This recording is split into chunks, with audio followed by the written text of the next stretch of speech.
હું પંડ્યા આરતી, આપ જોઈ રહ્યા છો spark today news. Mahisagar Panchmahal લોકસભામાં કોંગ્રેસ ઉમેદવાર નક્કી। લુણાવાડાના ધારાસભ્ય ગુલાબસિંહ ચૌહાણનું નામ નક્કી થયું છે। દિલ્હી હાઈકમાન્ડ દ્વારા ટેલિફોનિક જાણ કરાઈ છે। ગુલાબસિંહ ચૌહાણને ફોન આવતા જ કોંગ્રેસ કાર્યાલય ખાતે કાર્યકરો એકત્રિત થયા છે। ગોધરા લોકસભામાં મારી પસંદગી કરવામાં આવી છે।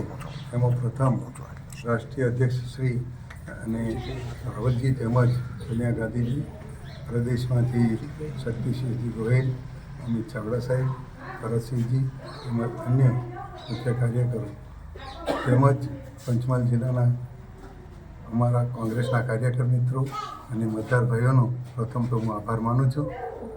મને જે પસંદ કરવામાં આવ્યું, હું આ ગોધરા લોકસભાની સીટ હું 100% જીતીશ એવું સંપૂર્ણ ખાતરી આપું છું।